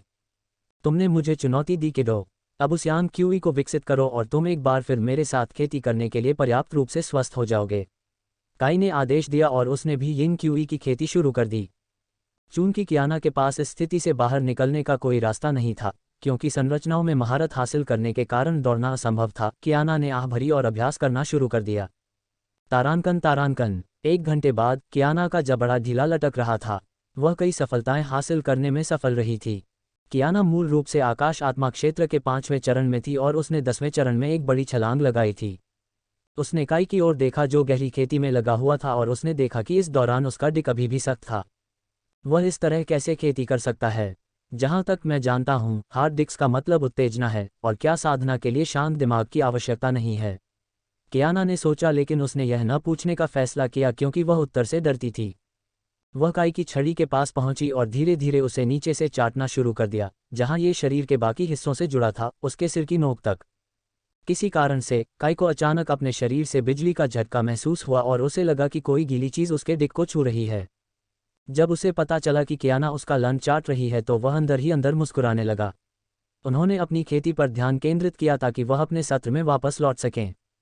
कियाना के अंत पर वापस, उसने अब काई के डिक को पूरी तरह से निगल लिया था और उसके चारों ओर अपना मुंह सिकोड़कर उसे चूस रही थी। उसका एक हाथ उसके स्तनों को सहला रहा था जबकि दूसरा उसकी दरार से खेल रहा था। वह एक ही समय में खुद को और उसे दोनों को आनंद दे रही थी। काई की आंखें अचानक खुल गईं और वह नीचे का दृश्य देखकर हंसने लगा। जैसा उसने सोचा था, कियाना उसे प्रसन्न कर रही थी। चूंकि मैंने तुम्हें इतने समय तक इंतजार कराया, इसलिए तुम जो चाहो वह कर सकते हो, काई ने कहा और बिस्तर पर वापस गिर गई। कियाना ने धीरे धीरे उन शब्दों के पीछे के अर्थ की व्याख्या की और वह धीरे धीरे काई की छड़ी की ओर बढ़ने लगी। उसने खुद को उठाया और काई की छड़ी के ऊपर मंडराने लगी। जैसे ही उसने काई के शरीर को निगलना शुरू किया, उसने धीरे धीरे अपना शरीर नीचे करना शुरू कर दिया। मम्मा, ओह! वह खुशी से कराह उठी क्योंकि उसने काई की छड़ी को पूरी तरह से निगल लिया था। फिर वह धीरे धीरे चलने लगी और काई ने उसे स्थिर रखने के लिए उसकी कमर पकड़ ली। कियाना ने काउबॉय शैली में काई के डिक को छुड़ाना शुरू कर दिया और खुशी से कराह उठी। यिन क्यूई उसकी गुफा से बहती रही और काई के डिक को भिगोती रही। उसके स्तन हवा में बेतहाशा लहरा रहे थे और जब वह उसके लन पर सवार होती थी तो उसकी विशाल गांड धड़ाम से उसके शरीर से टकराती थी। और जैसा कि उसने कहा था, उसने कियाना को वह करने दिया जो वह चाहती थी और उसने उस पर हाथ नहीं उठाया। अप्रत्याशित रूप से कियाना ने काई से छुटकारा पाने के बीच धीरे से कहा, मेरे स्तनों को सहलाओ और मुझे आनंद दो। वह चिल्ला रही है। उसने वैसा ही किया जैसा वह चाहती थी और उसके स्तन पकड़ लिए। वह उन्हें मसलने लगा। कभी कभी वह चिढ़ाते हुए निपल्स को भींच लेता था और कियाना जोर से कराह उठती थी। ये किसी तरह 20 मिनट तक जारी रहा, इससे पहले कि आखिरकार कियाना अपनी सीमा तक पहुंच गई। किसी भी अधिक प्रयास से उसके शरीर को नुकसान होगा, इसलिए काई ने उसे बिस्तर पर गिरा दिया और अपनी आंख क्यूई को उसके अंदर छोड़ दिया। कियाना ने राहत की सांस ली और बैठने की कोशिश की लेकिन ऐसा करने में असमर्थ रही। काई के साथ उसके सत्र ने उसके शरीर पर बहुत अधिक प्रभाव डाला था। वह किसी तरह सोने की स्थिति में रहकर काई की आंख क्यूई को विकसित करने में कामयाब रही। उसने 2 और सफलताएं हासिल की और अब वह नरक आत्मा क्षेत्र के दूसरे चरण में थी। वह अब बैठने में सक्षम थी, लेकिन जैसे ही उसने खड़े होने की कोशिश की, उसके पैरों ने साथ छोड़ दिया और वह फर्श पर गिरने वाली थी। सौभाग्य से, इससे पहले कि वह फर्श पर गिरती, काई ने तुरंत उसे राजकुमारी शैली में उठाया और बिस्तर पर लिटा दिया। तुम खड़े भी नहीं हो सकते और तुमने मुझे चुनौती दी, उसने मजाकिया लहजे में कहा, लेकिन कियाना को इससे कोई फर्क नहीं पड़ा। वास्तव में वह इसकी हकदार थी, क्योंकि उसने सोचा था कि वह काई जैसे किसी को हरा सकती है। अत्यधिक अभिमान वास्तव में पाप है। काई अपने घर पर रहकर थक गया था और उसे किसी तरह यह आभास हो रहा था कि जल्द ही कोई उसके दरवाजे पर दस्तक देगा। उसने जल्दी से कियाना को उठाया। सोचो कि तुम कहाँ रहते हो, काई ने उसे उसके घर तक छोड़ने के लिए अपने हल्के कदमों का उपयोग करते हुए निर्देश दिया। तो अब मुझे उन गोलियों को बनाने की ज़रूरत है, लेकिन मैं इसे यहाँ सुरक्षित महसूस नहीं कर रहा हूँ, क्योंकि इससे कई और परेशानियाँ आ सकती हैं। उसने सोचा कि उसे क्या करना चाहिए और अचानक उसके दिमाग में एक विचार आया। किसी भी संदेह को बढ़ाए बिना संप्रदाय से बाहर रहने का सबसे प्रभावी तरीका एक मिशन लेना है, उसने कहा और मिशन हॉल की ओर जाने लगा। मिशन हॉल आपकी खेती के अनुसार अलग अलग काउंटरों वाला एक विशाल हॉल था। मिशनों को विभिन्न प्रकारों में विभाजित किया गया था। एकत्रीकरण मिशन, जिसके लिए किसी को कुछ सामग्री इकट्ठा करने की आवश्यकता होती थी। सुरक्षा मिशन, जिसके लिए आपको एक अंगरक्षक होना पड़ता था। हत्या मिशन, जहां किसी को वांछित अपराधियों की हत्या करनी होती थी। और कई अन्य मिशन जैसे घरेलू मदद, डाकू को पकड़ना आदि। पिछली बार जब काई ने संप्रदाय को अपनी खेती दिखाई थी, तो उसे उनकी यादें मिटानी पड़ी थीं। उसने 1 मिनट तक सोचा और नरक आत्मा क्षेत्र मिशन काउंटर पर गया। वहां बैठे बुजुर्ग को काई के प्रवेश पर संदेह हुआ। संप्रदाय में लगभग हर कोई उसके बारे में जानता था। वह नंबर 1 प्रतिभाशाली व्यक्ति था जो कुछ भी संभव कर सकता था। उसने बस बुजुर्ग की निगाहें झटक दी और प्रथम चरण की नरक आत्मा की खेती जारी कर दी। बुजुर्ग ने सिर्फ सिर हिलाया और काई को उपलब्ध मिशनों को देखने दिया। मिशन #1, उद्देश्य 10 सुई छिपकलियों को मारें। इनाम 70 संप्रदाय अंक 140 स्पिरिट स्टोन। मिशन #2, उद्देश्य कुछ कीमिया विशेषज्ञों के लिए जड़ी बूटियां इकट्ठा करना। इनाम 40 संप्रदाय अंक 80 स्पिरिट स्टोन। मिशन #3, उद्देश्य एक दुष्ट किसान को मार डालो जिसने एक अमीर किसान की संपत्ति चुरा ली।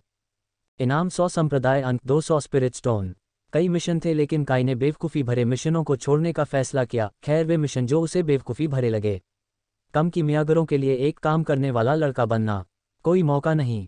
उन्होंने निष्कर्ष निकाला कि संप्रदाय बिंदु आधे मूल्य के थे। फिर विनिमय केंद्र में वस्तुओं को खरीदने के लिए स्पिरिट स्टोन और संप्रदाय बिंदुओं का उपयोग किया जा सकता था। उन्होंने एक ऐसे मिशन की तलाश की जो उनके अनुकूल हो। उनके हरम के सदस्यों में से एक, इसाबेला, पढ़ने और लिखने का शौकीन था। उसकी वजह से काई ने कई घिसे पिटे मिशनों के बारे में पढ़ा था और उसने जो मिशन चुना उसे घिसे पिटे मिशनों के इतिहास में सबसे घिसे पिटे मिशनों में से एक माना जा सकता है। पब फ्यूचर द्वारा विज्ञापन मिशन था। मिशन #38, उद्देश्य रियाजू शहर के बाहर रहने वाले डाकुओं के एक समूह को मारना जो शहर से महिलाओं को ले जा रहे हैं। नोट: डाकुओं की कुल संख्या अज्ञात है और कहा जाता है कि उनका नेता नरक आत्मा क्षेत्र के तीसरे चरण में है। इनाम 200 संप्रदाय अंक 400 स्पिरिट स्टोन।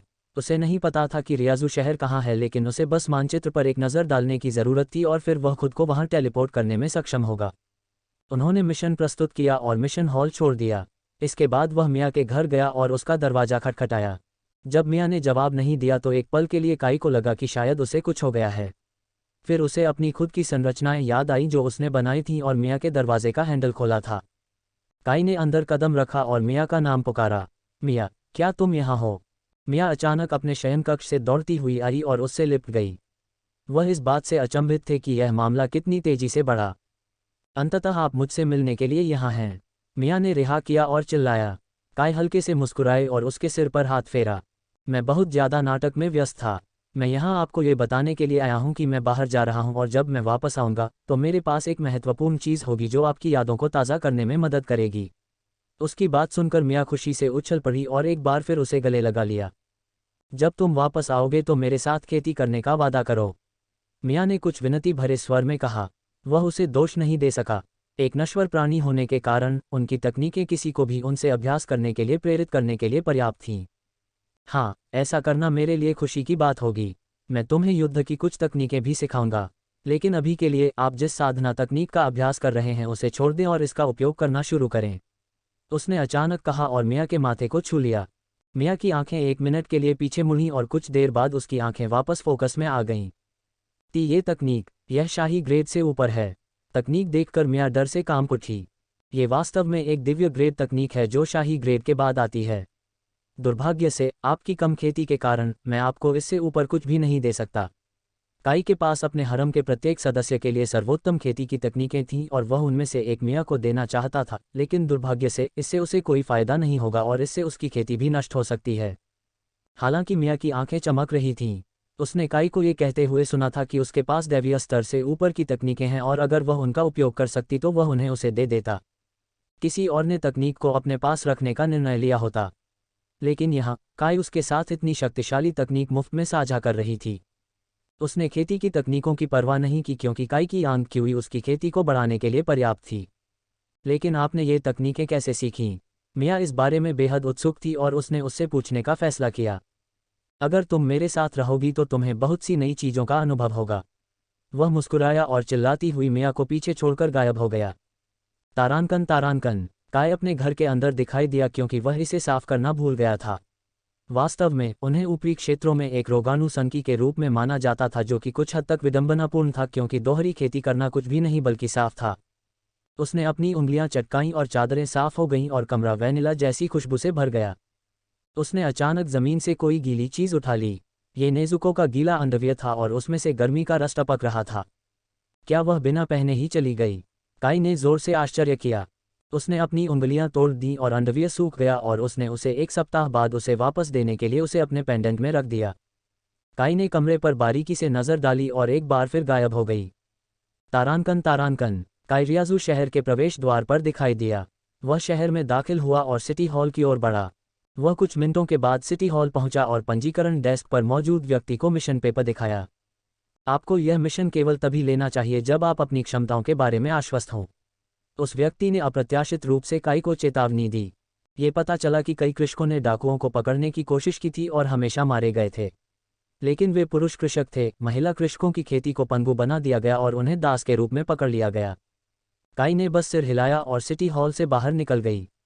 उन्होंने निर्णय लिया कि वह डाकुओं को अगले दिन या उसके बाद पकड़ लेंगे क्योंकि मिशन की कोई समय सीमा नहीं थी। वह अब एक नश्वर व्यक्ति के रूप में दिन बिताने वाला था, लेकिन दुर्भाग्य से ऐसा हो नहीं पाता। काई शांति से शहर में घूमता रहा और एक रेस्तरां में दाखिल हुआ। रिसेप्शनिस्ट हमेशा की तरह काई के अलौकिक कपड़ों को देखती रही। उसने बस आह भरी और रिसेप्शनिस्ट की ओर एक थैली फेंक दी। उस थैली में 5000 स्पिरिट स्टोन हैं। मैं आपके लिए यहाँ सबसे अच्छा भोजन चाहता हूँ और सबसे अच्छे दृश्य वाली एक टेबल भी चाहता हूँ। काई ने उन आत्मिक पत्थरों की अधिक परवाह किए बिना कहा। उसकी बातें सुनकर रिसेप्शनिस्ट कांप उठी। बिना ज्यादा परवाह किए 5000 स्पिरिट पत्थर फेंकने वाला कोई व्यक्ति शाही या कुछ और ही होगा। जो हुक्म मेरे आका। रिसेप्शनिस्ट थोड़ा झुक गया क्योंकि वह काई को नाराज नहीं करना चाहता था और उसकी मेज पर घंटी बजा दी। 1 मिनट बाद एक वेटर आया और काई को उसकी सीट की ओर ले गया। रेस्तरां 5 मंजिल का था। पहला और दूसरा सामान्य मेहमानों के लिए, तीसरा आरक्षित लोगों के लिए, चौथा वीआईपी के लिए और पांचवां उच्च पदस्थ रईसों के लिए था। सीढ़ियां चढ़ते समय रेस्टोरेंट में मौजूद लगभग सभी लोग काई को चकित नजरों से देखते रहे। 5वीं मंजिल पर पहुंचने के बाद उसे खिड़की के पास एक टेबल दी गई और वह पूरे शहर को देख सकता था। 5वीं मंजिल खाली थी, केवल वही वहां बैठा था। कुछ मिनट बाद एक वेटर अपनी डिश लेकर आया। ये स्वादिष्ट सुगंध वाला एक सुंदर स्टेक था। अब इस बारे में बहुत कम लोग जानते थे, लेकिन गुप्त रूप से काई खाने का बहुत बड़ा शौकीन था। हालांकि उसे अपने हरम के कुछ सदस्यों को ये बताने से बचना पड़ा क्योंकि उनका खाना पकाने का कौशल चींटी के पहाड़ को धकेलने के कौशल जितना अच्छा था और चींटी का पहाड़ को धकेलने का कौशल वास्तव में खराब था। दूसरे शब्दों में, उनका खाना बनाना आपको असली खून की उल्टियां करवाने के लिए पर्याप्त था और यदि आप भाग्यशाली नहीं थे तो आपकी मृत्यु भी हो सकती है। लेकिन फिर कुछ सदस्य ऐसे भी थे जो खाना बनाने में माहिर थे। मिया उनमें से एक थी क्योंकि उसके पास दुनिया की सबसे स्वादिष्ट आइसक्रीम बनाने की क्षमता थी। खैर, उसने शायद ही कभी उन्हें साझा किया था, लेकिन जब उसने किया तो काई ने उन्हें खाना पसंद किया था। कौन जानता है, शायद वह उसकी यादें ताज़ा करने के बाद उसके लिए आइसक्रीम बना सके। लेकिन इसके लिए उन्हें इंतजार करना होगा। पबफ्यूचर द्वारा विज्ञापन। काई ने स्वादिष्ट तरीके से स्टेक खाया जिसके बाद 5 अलग अलग प्रकार की चॉकलेट से बना चॉकलेट पैराफिट खाया गया। सब कुछ खाने के बाद वह रिसेप्शन पर वापस गया और रिसेप्शनिस्ट को एक बड़ी टिप दी। उस थैली में लगभग 15,000 स्पिरिट स्टोन हैं। खाना अच्छा था, काई ने टिप्पणी की और एक कांपती हुई रिसेप्शनिस्ट को पीछे छोड़ दिया। वह एक बार फिर शहर में घूमे और इस बार उन्होंने एक ऐसा खेल देखा जो लोकप्रिय लग रहा था। उसने देखा कि एक छोटी लड़की एक विशाल भरवां सफ़ेद भालू को देख रही थी, जबकि उसके पिता उसके लिए इसे जीतने की कोशिश कर रहे थे। काई स्टॉल के पास गया और खेल के बारे में पूछा। ये बहुत सरल था, आपको किसी भी कौशल से गुब्बारा फोड़ना होगा लेकिन आपको केवल एक ही प्रयास का मौका मिलेगा। हालांकि गुब्बारे को नकारात्मक संरचनाओं के साथ मजबूत किया गया था जिससे कौशल के प्रभाव कम हो गए। उसने खेल चलाने वाले व्यक्ति को खेलने की फीस के रूप में 50 स्पिरिट पत्थर दिए और एक गुब्बारे की ओर देखा। काई ने कोई प्रत्यक्ष दबाव नहीं डाला लेकिन गुब्बारा फूट गया। उसने उस आदमी को 50 स्पिरिट स्टोन और दिए और कहा, कोई सवाल मत पूछो और बस मुझे वह विशाल सफ़ेद भालू दे दो। उस आदमी ने बाध्य होकर काई को अपने से लगभग 3 फीट लंबा भालू सौंप दिया। वह छोटी लड़की के पास गया और उसे सफ़ेद भालू सौंप दिया और गायब हो गया। पिता और बेटी ने उसे चारों ओर खोजा ताकि वे उसे धन्यवाद दे सकें लेकिन वे उसे नहीं पा सके और परिणामस्वरूप उन्होंने हार मान ली। हालांकि लड़की काफ़ी खुश थी। काई ने अपनी सैर जारी रखी और सोचा, तो इसे ही नश्वर लोग सामान्य, शांतिपूर्ण दिन कहते हैं। मुझे निश्चित रूप से यह कहना होगा कि यह काफ़ी अच्छा है। एकमात्र कमी यह है कि मेरे साथ मेरी कोई भी लड़की नहीं है। शायद तब मैंने इसे डेट कहा होता। वह इस शांतिपूर्ण समय से काफ़ी खुश था लेकिन तभी उसका शांतिपूर्ण दिन खत्म हो गया। अचानक लोगों का एक समूह आकाश में प्रकट हुआ और बच्चों को गर्दन से लेकर फिर ऊपर उड़ गया। ये बच्चे हमारे बंधक हैं और कोई भी हिलेगा या कुछ कहेगा नहीं तो हम उनका गला काट देंगे। उनमें से एक ने कहा, केवल स्वर्ग आत्मा क्षेत्र और उससे ऊपर के साधक ही उड़ सकते थे और काई को छोड़कर हर कोई उनसे डरता था। आकाश में एक सामान्य दिन का अनुभव कर पाता।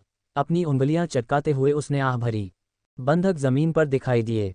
जैसा कि काई ने उन्हें बताया था, आतंकवादियों ने एक बार फिर बच्चों को उठाने की कोशिश की लेकिन असफल रहे क्योंकि वे एक बाधा से टकरा गए। यह क्या बदतमीजी है, उनमें से एक, जिसने बैरियर को छू लिया था, चिल्लाया क्योंकि उसका हाथ पिघलना शुरू हो गया था।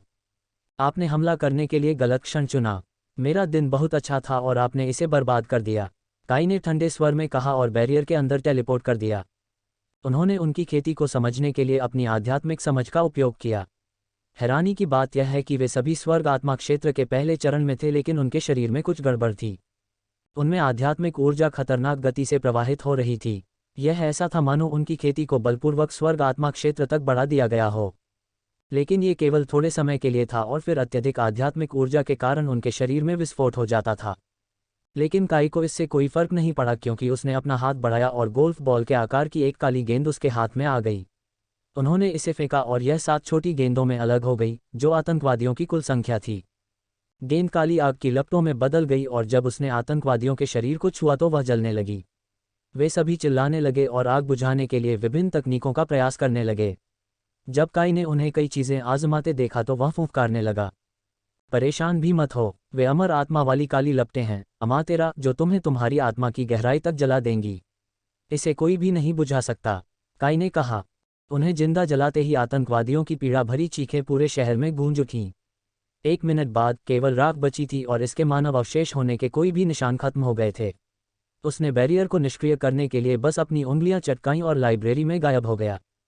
वह अपने पीछे काफ़ी हंगामा छोड़ गया था और शहर के रक्षक उस अज्ञात शक्ति की तलाश कर रहे थे जिसने शहर की मदद की थी।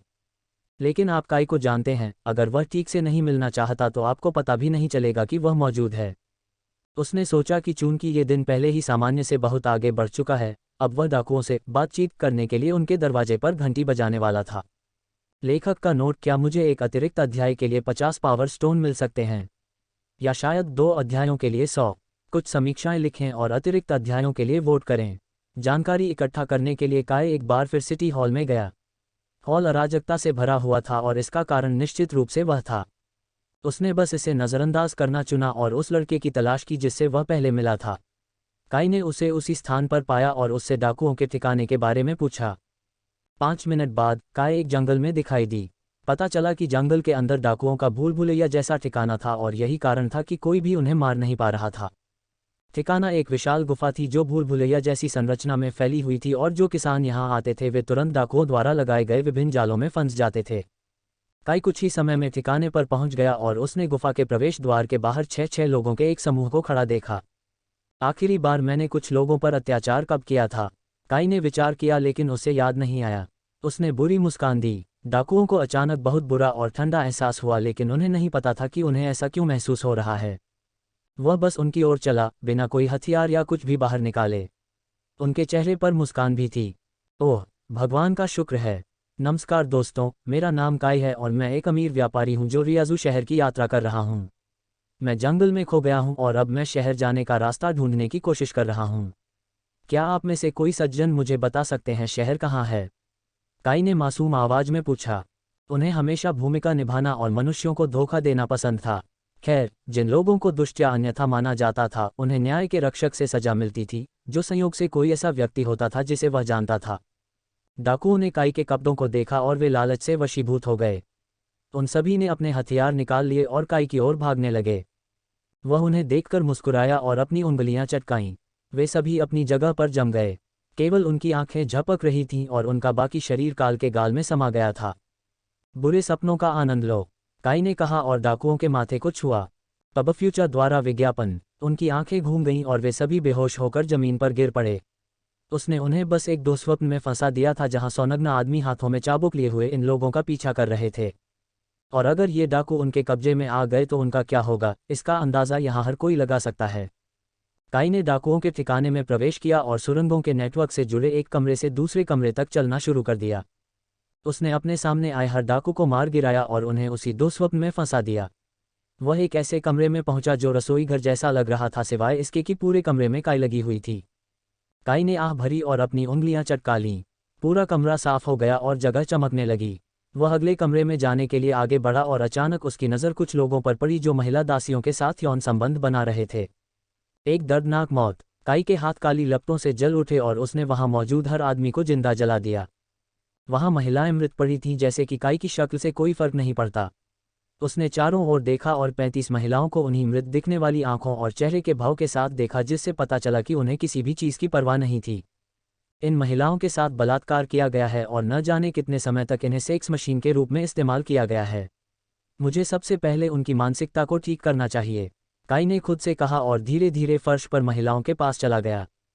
उसने उनके माथे को छुआ और वे सभी सो गए।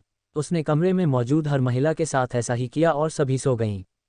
काई के हाथ चमकने लगे और महिलाओं के शरीर में दुर्व्यवहार के सभी लक्षण गायब हो गए। उसने अपने पेंडेंट से कुछ कपड़े निकाले और महिलाओं को उन्हें पहनाए। फिर उसने अपनी उंगलियां चटकाईं और वे सभी जाग गए।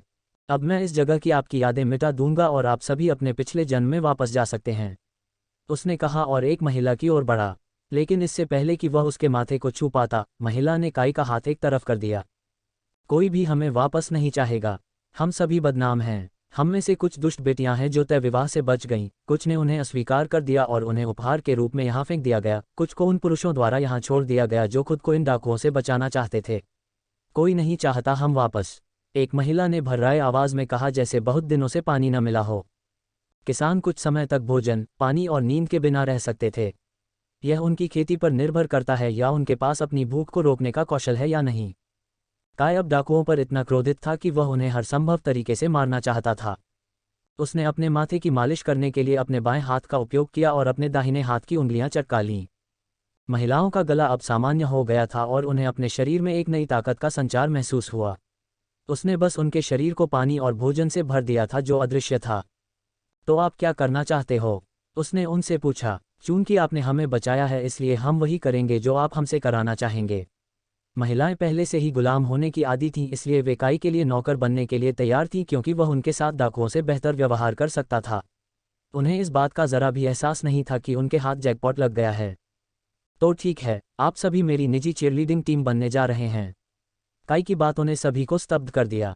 वे गुलाम बनने की उम्मीद कर रहे थे, लेकिन यहाँ इस आदमी ने उनसे अपने चीयरलीडिंग दस्ते बनने के लिए कहा था। अब ऐसा हर दिन नहीं होता या शायद कभी नहीं होता। काई ने उन्हें अपना चीयरलीडिंग दस्ता बनने के लिए क्यों कहा? वह उन्हें आसानी से सुरक्षित रख सकता था और वे बिना किसी दुर्व्यवहार के अपना जीवन जीना जारी रख सकते थे। और निस्संदेह वह हमेशा से अपनी स्वयं की चीयरलीडिंग टीम चाहता था। बाकी डाकुओं को मार डालने के बाद हम ये बातचीत जारी रखेंगे, काई ने कहा और ठिकाने की खोज जारी रखी। महिलाएं एक घेरा बनाकर बैठ गईं और सोने का फैसला किया। काफ़ी दिनों के बाद वे चैन की नींद सो पाएंगे। काई हीरो प्रकार का आदमी नहीं था और वह अपने दिल की धार्मिकता के कारण कुछ नहीं करता था। उसने वही चुना जो वह करना चाहता था, चाहे वह बुरा हो या नहीं। लेकिन महिलाओं के साथ ऐसा व्यवहार देखकर उन्हें गुस्सा आ गया। वह ऐसे काम करने वाले लोगों से हमेशा नफरत करता था। अब वह डाकुओं के नेता को अब तक के सबसे बुरे सपने का अनुभव कराने वाला था। और अब तक के सबसे बुरे सपने से काई का मतलब खुद से था। काई के साथ काम खत्म हो जाने के बाद डाकुओं का नेता काई से उसे मारने की भीख मांग रहा होगा और वह बिल्कुल यही चाहता था।